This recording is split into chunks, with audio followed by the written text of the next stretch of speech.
Okay, we're now joined by the race winner of tonight's race, and that is Riley Herbst. We'll go right to questions for Riley. We'll start in the back with John, and then move around the room. John, how about that shit, huh?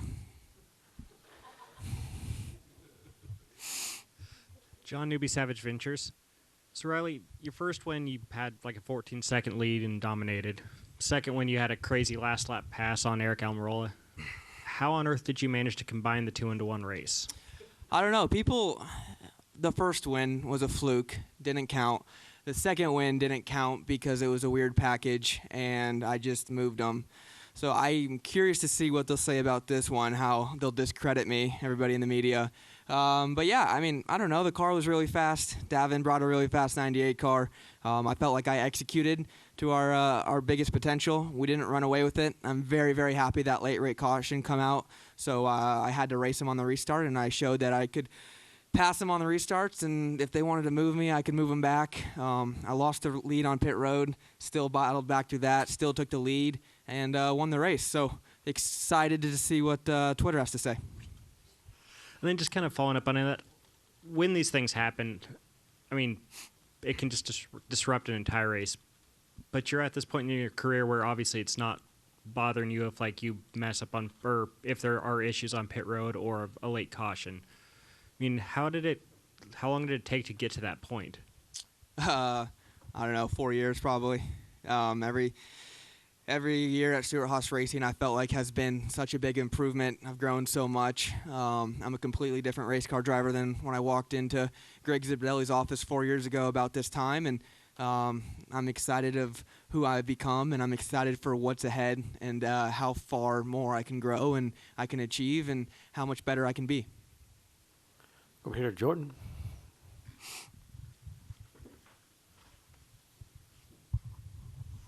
Jordan Bianchi, The Athletic. So, what would you say to your detractors?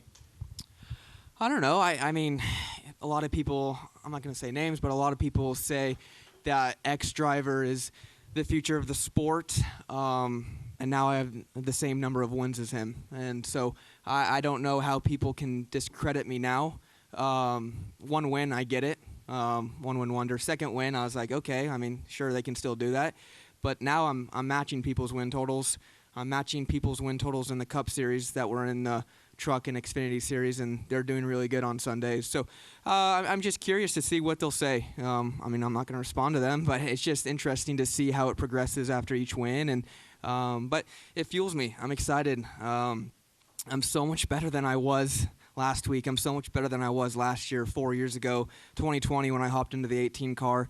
Not knowing nearly anything. So I'm excited for the future. I'm excited to get better. I'm eager to learn, and I'm eager to go chase the better version of myself. Coming down the stretch there, your Allgaier's leading. You're coming up on him. I'm not asking you if you're going to like lay off him or anything like that, but are you cognizant of the stakes and everything? Like when you're making the move and like, hey, I don't want to do anything here that's going to screw him up. No, I was going to move him. He luckily, I think I listened to the spotter replay. Eddie said that we're not racing him, and so he kind of gave me the bottom.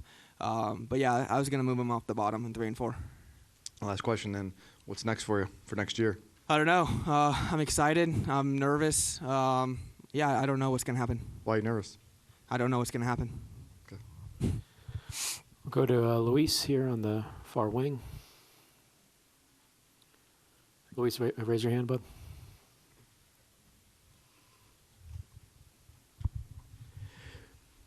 Luis Torres, Motorsports Tribune.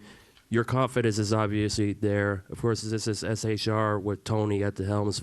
Farewell for this whole weekend. How special is it to have a dominant car and give one for Tony to basically leave on top as far as the race win is concerned?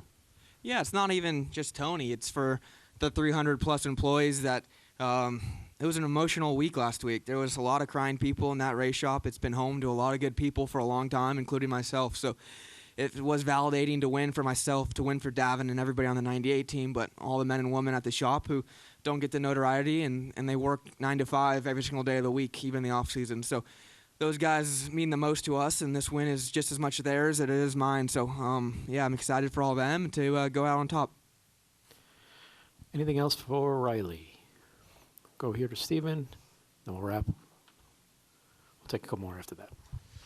Steven Stone, Frontrush.com. Riley, was there ever a kind of a point in either practice, qualifying, or at the start of the race where you kind of realized you guys had a really special car, one that would dominate as much as it did?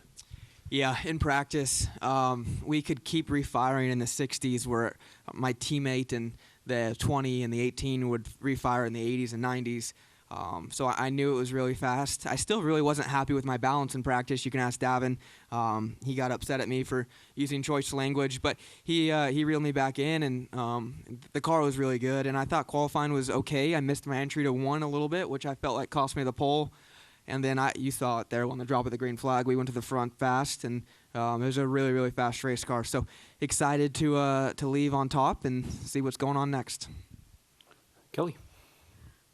Kelly, CrandallRacer.com. Riley, you said the first win was viewed as a fluke, the second win was the package, and then the third win tonight. But I'm curious, you said for the media to discredit you. Who's been discrediting you in that regard?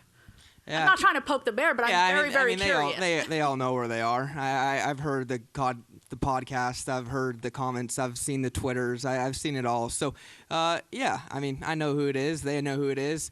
I mean, this is the championship race. I'd assume all 36 cars brought their best stuff. The final 5 brought the really, really best stuff, the new spec motors, all that stuff, and we beat them. I don't know what to tell you about that. So we'll see what online has to say about that. But then they threw the caution, tried to lose a little spots on pit road, and we battled back and won. So we'll see what happens there. Good try, Kelly. Yeah. Go over here. Andrew Hazlett, Blaze Radio. How does this dominating win state your potential to potential team owners on Sundays and possibly Saturdays for next year? I don't know if this has anything to do with it. Mainly just more to myself. Just more validation to myself. Now I'm a multiple-time winner in this series at the highest level. In really unique circumstances, all 3 different circumstances. So mainly to myself, mainly to Davin to give him the confidence. Mainly, yeah, it's just an all-around good win for myself to be confident in whatever I hop into next year and to know that I can run with the best of them and go win.